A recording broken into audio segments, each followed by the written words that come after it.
Welcome again. Here we are, standing or sitting atop Baden Hill. But when we look around us, we see that we live in a global village. That expression simply helps us understand that we're all interconnected.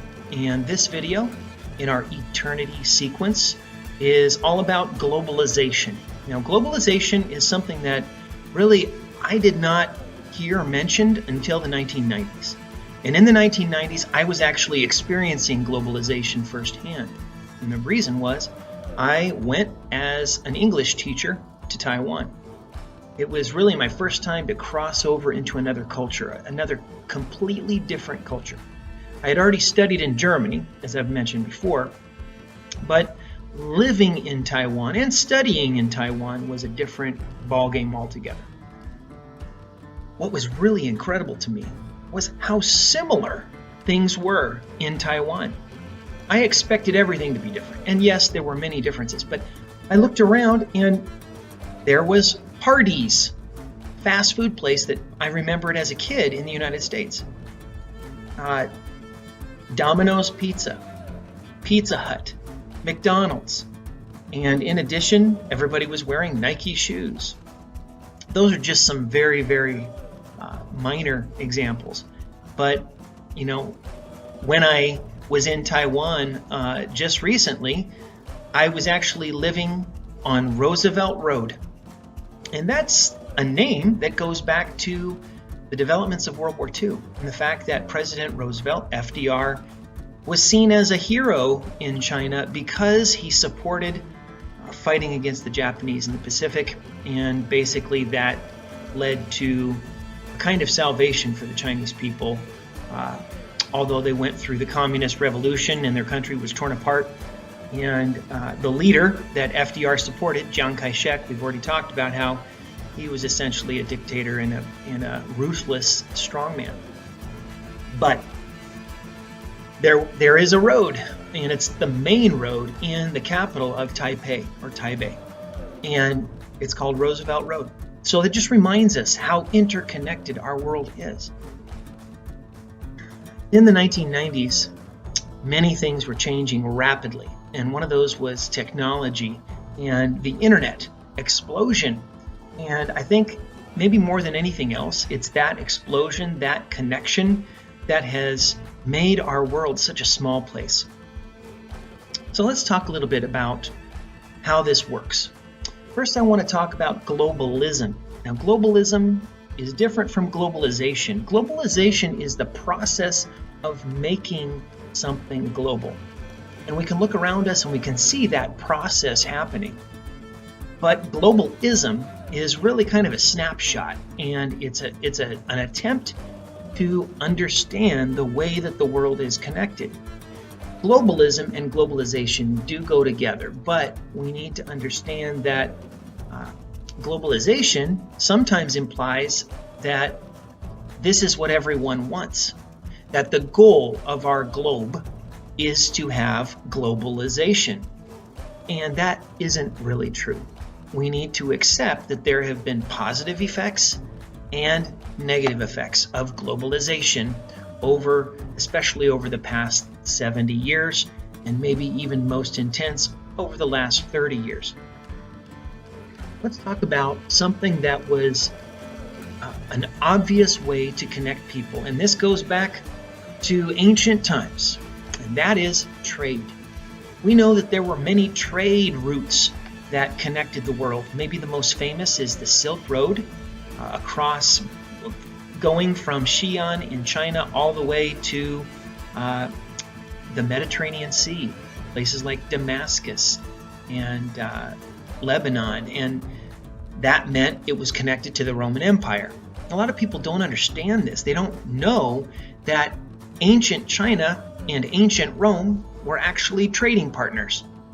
They didn't really know much about one another because there were all kinds of middle men or middle nations in between.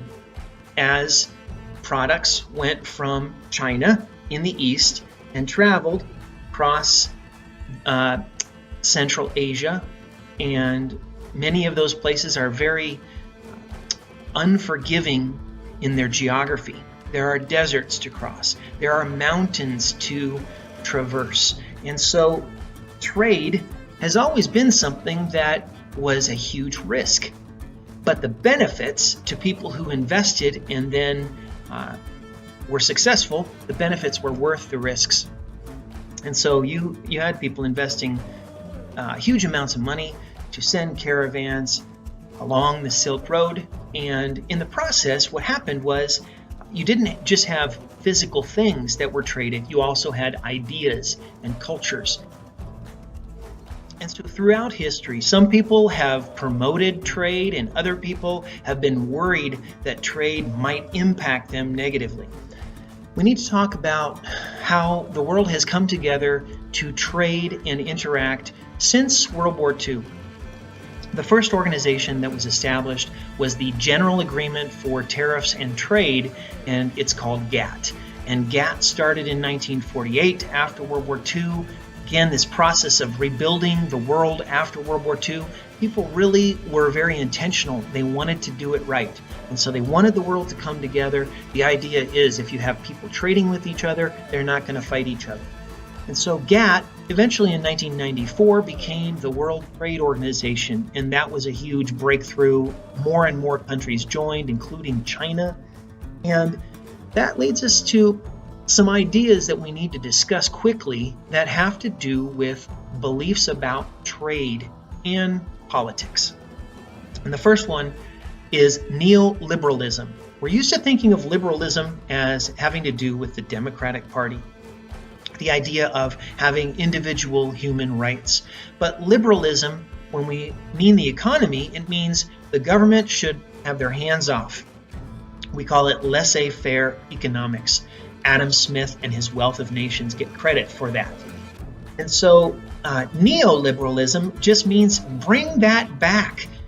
Get the government out of the economy, lower taxes, and make everybody the master of their own resources. Another idea is neoconservatism. Now, neoconservatism, we might say, oh, that sounds like that's Republican because, what we just discussed, neoliberalism, that's very much what Republicans believe, even though liberal is often associated with Democrats. But neoconservatism, the neocons are the people who believe in that. That is the idea that the United States should have a strong military and should have influence in the world through its strong military. And these two things seem to go against each other, but they're both associated with the Republican Party. Interestingly enough, the neoconservative movement came from Democrats who didn't want to fight against the Vietnam War because many Democrats were against the Vietnam War, and so the party split. And eventually those neoconservatives, they became what we know as Republicans today. Ronald Reagan, George W. Bush, they were neoconservative in their thinking, saying we should have a strong military presence in the world. There's another idea in politics that says the government is not only raising taxes too high, but they're not even paying off their debt. There's a deficit. And because there's a deficit, that means that the government has to pay interest on a loan. You keep bringing in less money than you're spending, and that's a problem. I think most people who have ever had money, they know that's a problem. You can't keep spending more than you have. A group in 2009, after the Great Recession, called the Tea Party, they wanted to lower taxes and they also wanted to get rid of the deficit. And to do that, they wanted to cut government spending. That, again, is something that has been traditionally associated with the Republican Party. That changed everything, though. And eventually, new Republicans were elected that believed in the Tea Party beliefs and then wanted to lower the deficit. But that isn't always possible when you are spending on the military. So you want to have free trade, you want to spend on the military, and you want to lower your taxes and lower the deficit. And those three things aren't able to coexist. And that is why the Republican Party has changed quite dramatically. and elected a president who basically said, we are going to protect the United States. America first. Yes, we'll have a strong military, but we're going to put up barriers to not let people into our country and to keep China or other countries from giving us cheap goods so that our companies can't. That's called protectionism, and it leads to a trade war. When the United States raises tariffs on other countries' products, other countries do the same. You may remember from other videos the Hawley-Smoot tariff act that happened to try to solve the problem of the Great Depression, and it only made it worse because when the United States raised tariffs, other countries did the same. Globalization has been a Republican idea, but it's also been embraced by many Democrats as a way to spread freedom all over the world. But we are seeing today that globalization, making the world come together, it means that people have problems together.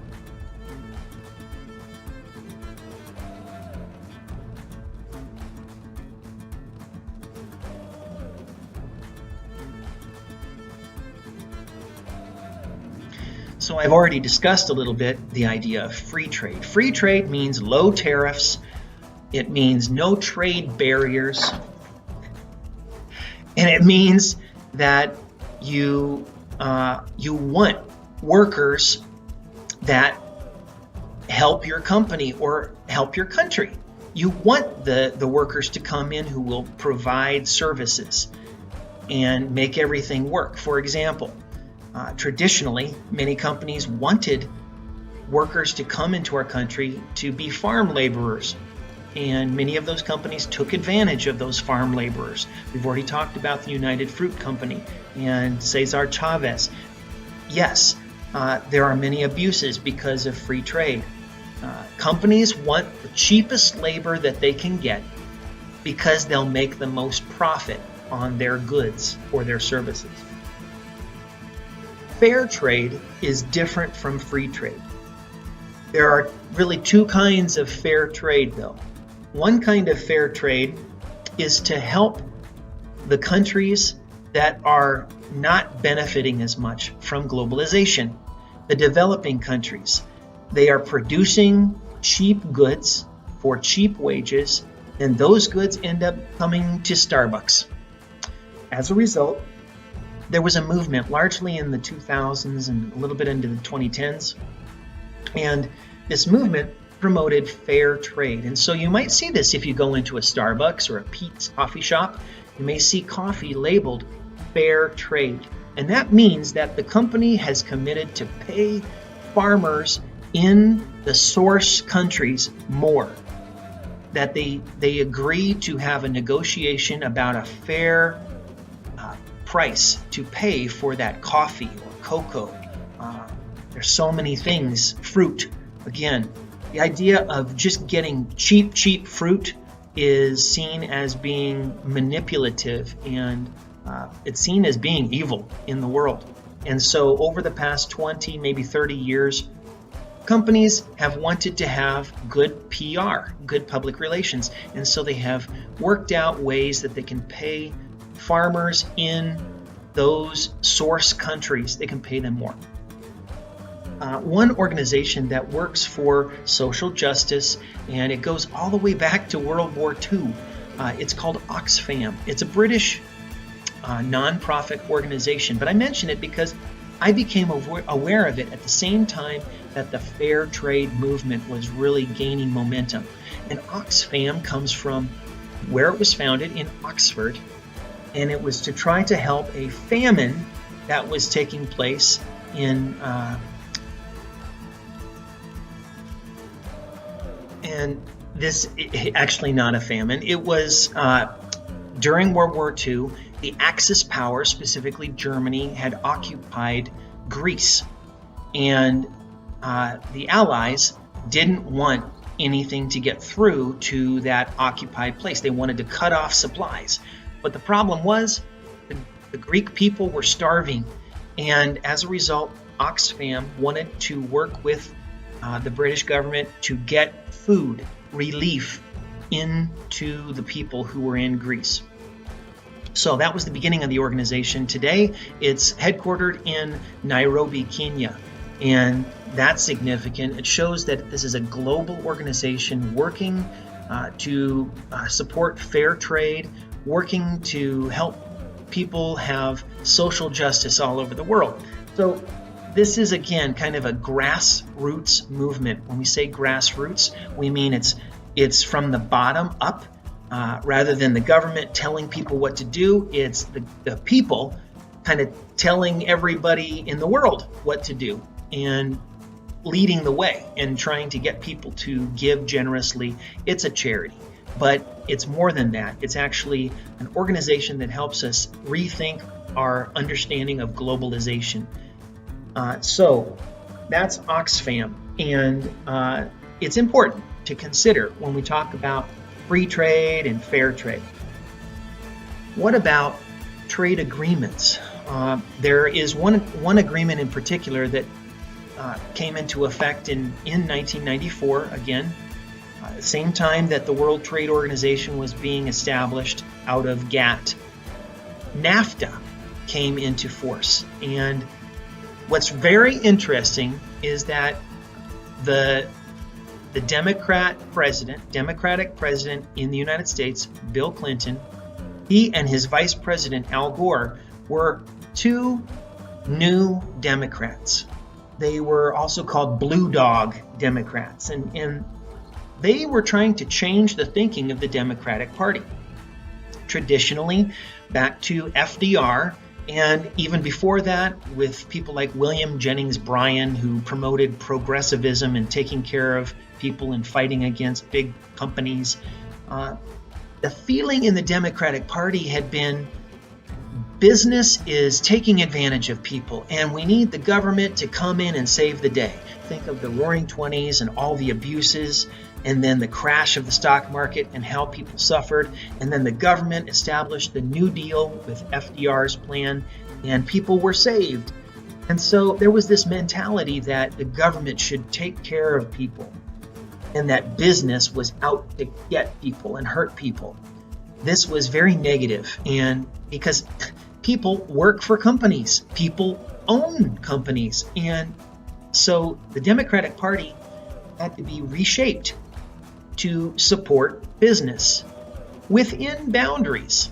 One of the main pushes of Vice President Al Gore was to protect the environment. So you had to grow business while protecting the environment. And again, I'm getting into a lot of politics, but I think it's really important to understand why Bill Clinton and Al Gore and the Democratic Party supported NAFTA.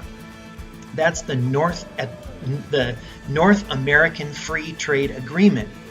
There were a lot of people who fought against it because they knew that what would happen was Canada and Mexico would be now a part of this network. Trade barriers would be eliminated so things could flow freely back and forth. And that meant workers. It meant workers, companies would go where the cheapest labor was, where they didn't have to pay workers as much. And so workers in the United States, they felt that they would be hurt by NAFTA. And remember, those workers were traditionally supporters of the Democratic Party. But the Democratic Party wanted to appeal to all people, for example, small business owners who needed cheaper goods to sell in order to make a profit. So there was give and take, and Al Gore had to vote in the Senate to pass NAFTA. That's what happens. The vice president, if there's a tie, 50-50, the vice president comes in and breaks the tie, and that's what happened. It was a very significant vote. Now, NAFTA was in place then from 1994 all the way until Donald Trump was elected in 2016, and the next year, NAFTA ceased to be. Or so we thought. President Trump has promoted the idea of a new agreement, and basically he said, no matter what, we're getting rid of the old agreement, and we're going to make a new agreement with Canada and Mexico because we're being taken advantage of. He often likes to say that America is the piggy bank that everybody else is robbing. And this eventually, through a lot of conflict, was a new agreement that was signed by the three presidents, and it was called the U.S. Mexico-Canada Trade Agreement. This agreement has not been ratified. That means it was signed in November 30th, 2018, but as of May 2019, it has not been passed in Congress. And that means that it may never become law.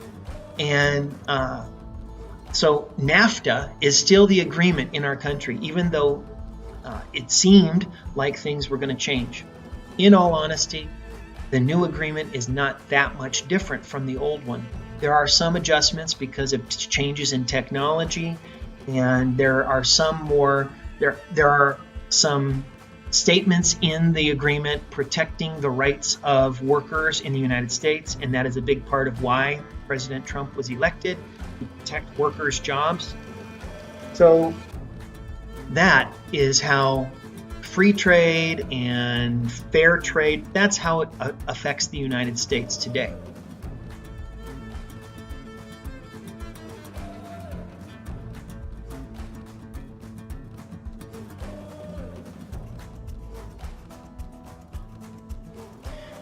How are trade agreements established?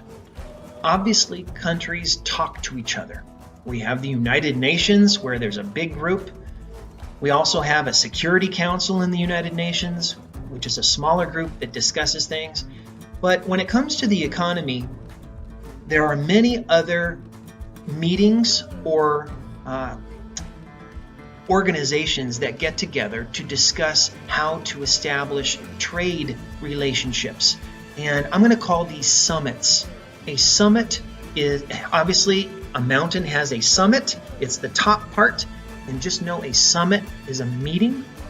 And so these trade summits are often to discuss very important issues related to the economy. Sometimes summits can involve political issues as well.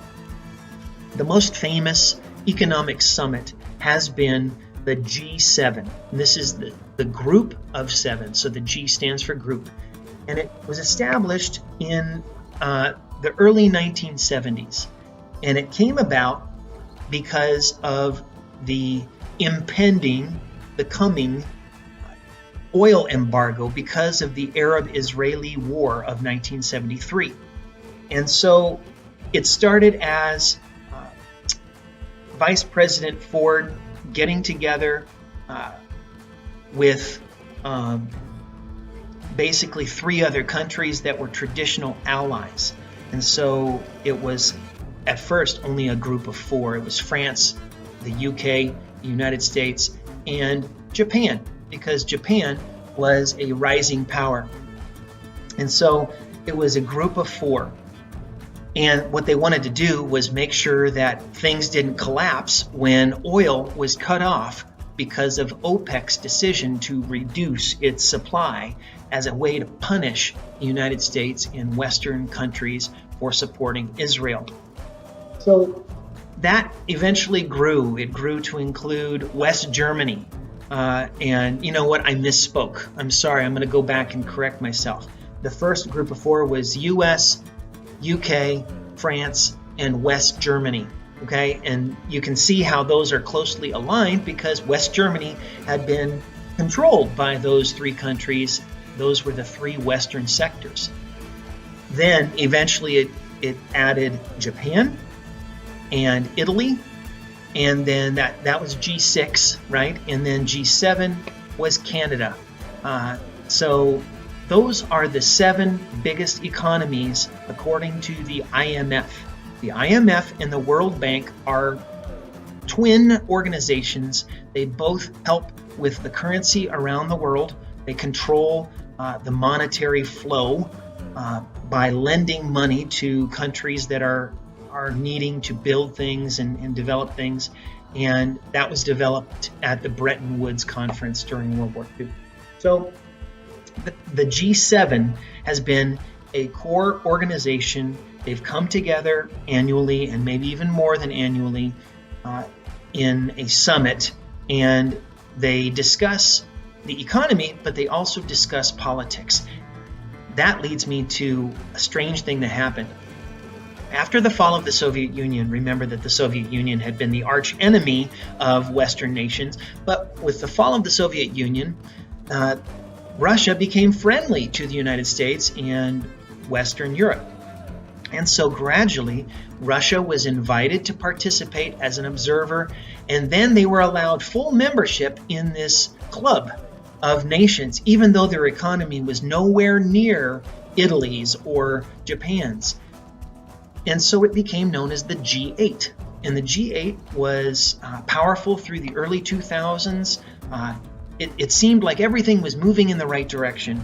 In fact, a really amazing thing happened in 2005 when the G8 summit was in Scotland. There were concerts, and these concerts were actually going on kind of around the world, but especially in Philadelphia and London. And these concerts were celebrating the 20th anniversary of Live Aid from 1985. And so this was called Live 8 after the G8 nations. And so their goal was to have debt relief for African nations, to show love to Africa in a different way than had been shown during Live Aid when Ethiopia was having their famine and everybody donated to have food for these starving people. But today, or actually in 2005, it was all about debt relief, because these countries, even though they were gaining a little bit from globalization, they couldn't get out of a hole because they owed so much debt to the rich countries of the world. And that's one problem with the IMF and the World Bank. The money that's given, it has to be paid back, and many times those countries can't afford to do that. So you have the group of 8, right? But then in 2014, the Russian Federation basically invaded the Ukraine. And at that moment, the G8 became the G7. The other 7 countries were politically aligned, and they said what Russia is doing is wrong, and so they kicked Russia out of their club. And that is the way it is today still. It's still the G7, even though it had been the G8. We should also know that there are other organizations. APEC is the Asian Pacific Economic Cooperation Summit, and it takes place every couple of years, and it's a gathering of Asian nations. Remember the 4 dragons, and basically there are many Southeast Asian nations that have been roaring, and their economies have been growing rapidly. And so there is this Asian APEC summit, and that's very important, and often the President of the United States will go to that gathering because the U.S. wants to have good trade relationships with all of those Asian nations as the way of the future. And it's important to know that there was a Trans-Pacific Partnership being proposed during President Obama's time in office, and that has been, the United States withdrew from their involvement in that. And so many people think that was a good idea because it was just another mistake like NAFTA, but other people say, wait a minute, free trade will benefit us in the long run if we're patient. And we can't be on the outside looking in as Asian countries work together. It will just make China stronger. Okay? So APEC is an important one to understand for economic partnership. There's also OPEC, which is the Organization of Petroleum Exporting Countries. And we've already discussed how this organization exerted its power, especially during the Arab-Israeli War of 1973, but again in 1978. And they have a little bit less power today because the United States has tapped into new oil reserves far beneath the surface because of new technologies. And the U.S. then has become pretty much the greatest oil exporting country in the world because of our vast reserves and resources. Today, one summit that you hear much more often than you did before. It's called Davos or Davos, and it is named for a town in Switzerland in the Alps. It's the location of the World Economic Forum. And again, President Trump has gone and participated in Davos, or at least representatives from his administration. And there seems to be a shift away from the G7. I think probably most people would say this is because the G7, the other 6 countries, do not really share political views with the United States anymore. If you think back to when Russia was kicked out of the G7 or G8, that was a united front. Everyone understood that what Russia was doing was wrong, but that has changed now because the president currently believes that Russia isn't really doing anything that is that threatening.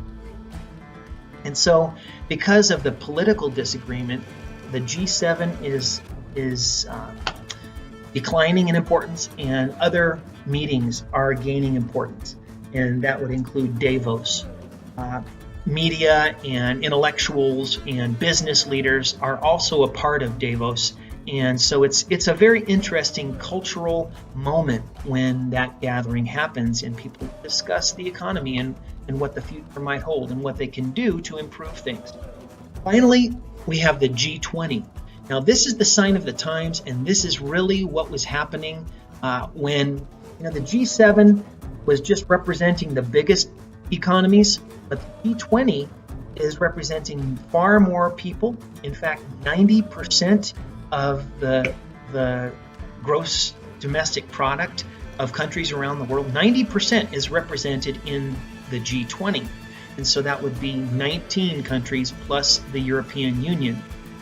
And the G20 is growing in importance, and that's often where you will see our president meet with presidents of other countries. So these economic summits are ways for the world to come together. It's a sign of globalization. It's the way of the future, because they're making decisions that affect the future. Nevertheless, there are still people who are not included in that G20. There are outsiders. There are people who totally disagree with the idea of free trade and the fact that these rich countries just keep getting richer. And so there are often protests against the G20 when it's having a meeting. There were protests back in 2005 in Scotland. Even though you had this support for what the G8 could do, and by the way, the G8 in 2005, they did agree because of this outpouring of desire to help Africa, they did cancel and eliminate much of Africa's debt, but many African nations are still struggling. So this is a complicated picture. I hope, though, you can learn some of these terms, whether it's APEC and OPEC or Davos and the G7. These are the organizations and the meetings of minds that we should pay attention to in the news.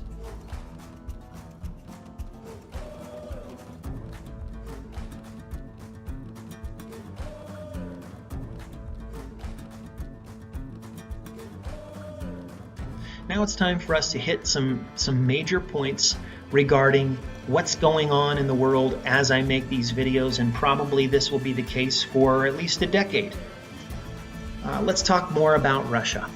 We know that the leader right now is Vladimir Putin.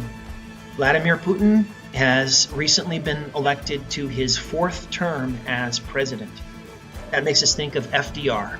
And we all like to think very highly of FDR and the fact that he was elected 4 times because the people wanted his stability. But we know now that presidents are limited to 2 terms. It's true in Russia as well. Presidents are limited to 2 consecutive terms. And the general feeling is you don't want a president to stay in power too long. Presidential terms in Russia were 4 years until after President Putin had served 2 4-year terms. What happened was his friend Dmitry Medvedev Dmitry Medvedev became the president, and Putin then became the prime minister. And that is confusing because some countries have the prime minister as the most important person. Some people have the president as the most important person. In Russia, it's the president who really controls things, and the prime minister is supposed to be a support. Well, this seemed like kind of a game that was being played.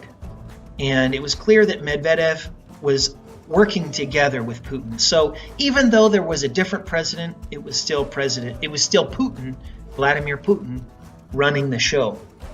And after those 4 years, he was elected president again, and he could serve 2 more terms. And during that time, the length of the presidential term was increased to 6 years. And so when he was elected in 2018, it was actually for 6 years. And so he will be in power until 2024. That's enough time to make sure everyone is doing what he wants them to do.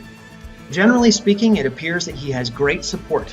Popularity polls are through the roof for him. 80% of Russians support what he's doing.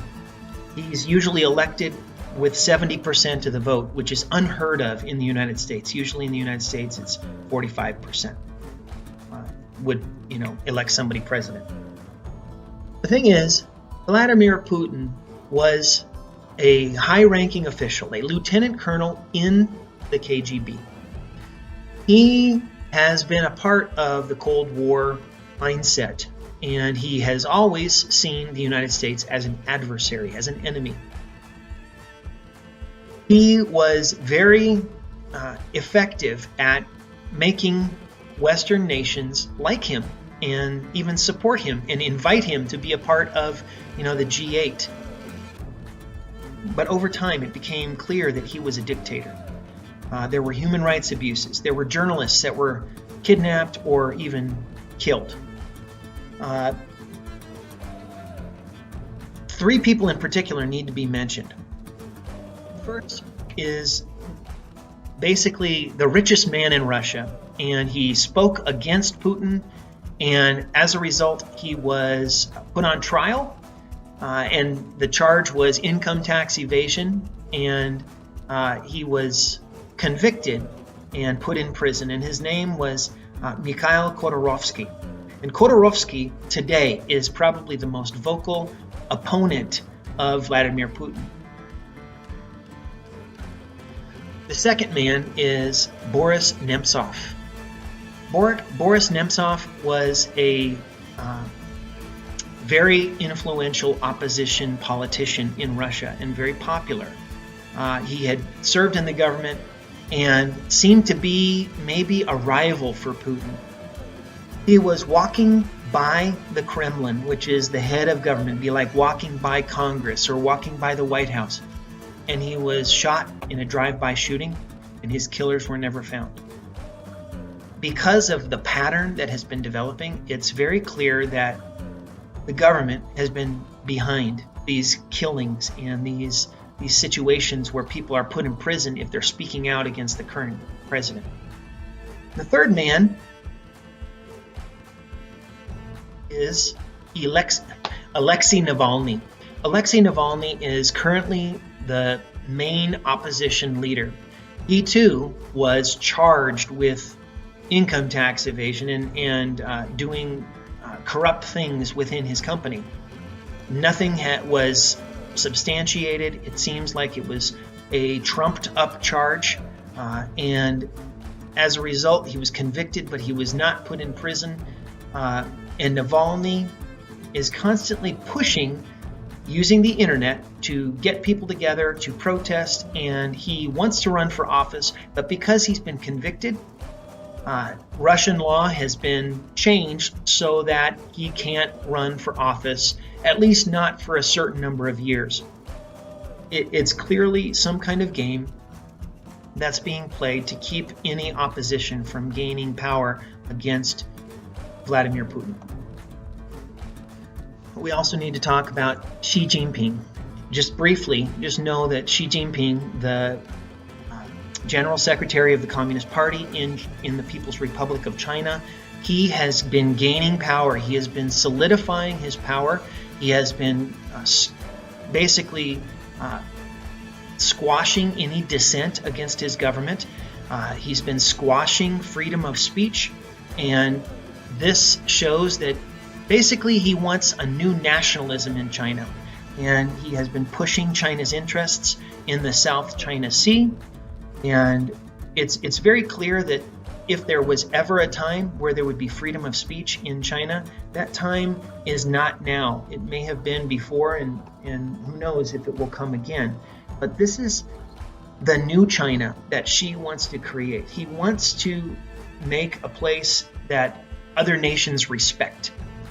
But there are clear evidences of human rights abuses, especially against minority groups in Western China. We've also discussed President Modi in India, and Modi is currently running for re-election. Remember, we talked about him being the head of the BJP, which was the conservative Hindu party in India. And remember, Hindutva is basically the idea that Hindus are the ones, the majority, that should rule India, not the Muslims, not the Sikhs or anybody else. And so Modi is running for re-election, and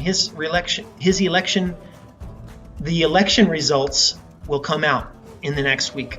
It's actually a 6-week election, and they do this in India to make sure that all the votes are counted properly. And so unlike ours, which is supposed to be one day, they have 6 weeks to make sure everybody's votes are counted. That leaves a lot of time, though, for vote tampering and problems to come up. And so we'll see. We'll see if India re-elects Modi and his conservative Hindu nationalist government. He has promoted increased trade relationships. He's become friendly with Russia and not so much China yet, but it seems to be leaning that way. And so the United States is on the outside looking at these things develop. We also need to look at Africa, and what's happening in Africa is that China is getting involved in Africa. China has a new plan. It's called the Belt and Road Initiative, and it's actually one belt, one road, Idai, Ilu, and it's supposed to resemble the Silk Road of ages past. And the idea is to create new infrastructure so that goods can flow between China and many, many other countries all the way into Africa. And when I say goods, I mean resources that China then can use to make its technology, and China then will have cheap labor in Africa. People look at this as a kind of colonialism. They call it neo-colonialism, as basically China builds things for African nations, but then they are in debt to China specifically. You might say this is the same as with the IMF and the World Bank, where basically the United States was holding debt over countries' heads, but there seems to be a different purpose here. Remember at that Live 8 concert, the idea was to forgive the debt of developing countries. And it happened because Western nations do want to help. It's not always just a humanitarian mission. Sometimes they are serving themselves and they want to make themselves richer. But it seems that China right now simply wants to be a superpower. In addition, we also need to talk about Brexit and the EU. The European Union and Britain, the UK, they have been fighting for the past 3 years about how their governments should work together. And it looks as if, the UK, they voted to leave the European Union, but it's very messy because the UK includes Northern Ireland, but not Ireland. And Ireland, which is the southern half of the Irish island, is a part of the EU still.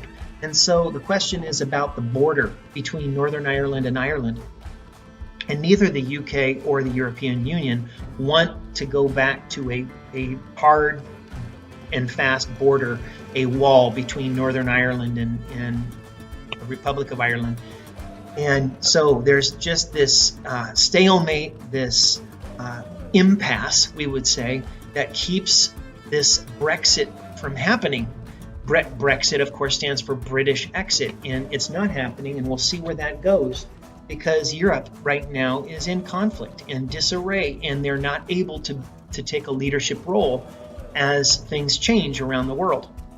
And what we see changing is globalization continues to have effects that are sometimes out of control, and then you have a backlash.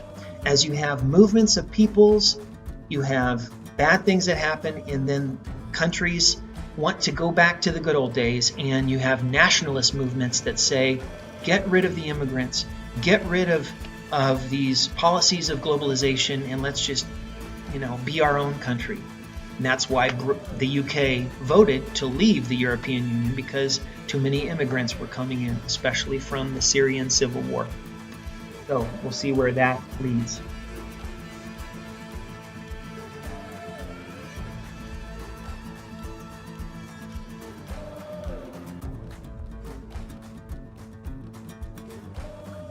So finally, what are the effects of globalization? Well, there are many of them, and I'm just going to touch on a few. We know that without globalization, the rich stayed rich and the poor stayed poor. With globalization, poverty is being reduced, and the quality of life for millions of people around the world is improving, but it improves at a cost. Developing countries are seeing their standard of living increase, and their infant mortality rate is declining because you have this cooperation with technology and medicine. But this comes because of foreign investment. So the rich countries invest, and as we've talked about, this can often lead to debt situations that those developing countries cannot overcome. They just simply can't pay their debts. But things have changed for the better. One thing, though, that is up and down is employment. There are jobs because the world now is the job marketplace. And so there are jobs, but you may need to leave your country, and that means leaving your wife and your family, your children, in order to find a job. And we have these massive migrations going on during our time right now. And this leads to great suffering. Yes, sometimes people can get a job and have a better life and send money home, and then maybe they can bring their family to live where they are, or they return to where they came from. But so many times we see that those jobs are temporary. They go away. There's a job somewhere else, and so people need to keep moving and follow the jobs. And so this is about displacement, where you have people being displaced like never before. And because you have improved roads and transportation, yes, you do have people moving faster to different places, but sometimes they just don't have money to get back where they came from. Another thing that's changing is education. And education, it should always be a good thing and the right thing. And that is true if education is free and you are being exposed to all different kinds of ideas. If it's an education where you are being force-fed an ideology, for example, a communist ideology that tells you that you have to think a certain way, then the education may not be as effective. It may close you off from what really is true in the world. But education generally helps people. And what happens is the rich countries want to have cheaper labor, and so they invest in the country where you have cheaper labor, and in the process they bring technology, and they also bring schools. Sometimes they want to educate their own children who have been transported to that country and are living away from the Americans, for example, living in an African country.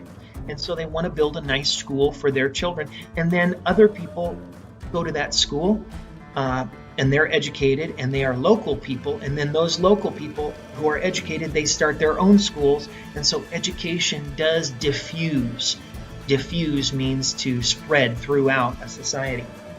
Technology is the same way. Even if it comes into a country because it's supposed to help the rich country, it actually does eventually help the developing country too, and lifts them out of poverty. Technology, though, shifts culture.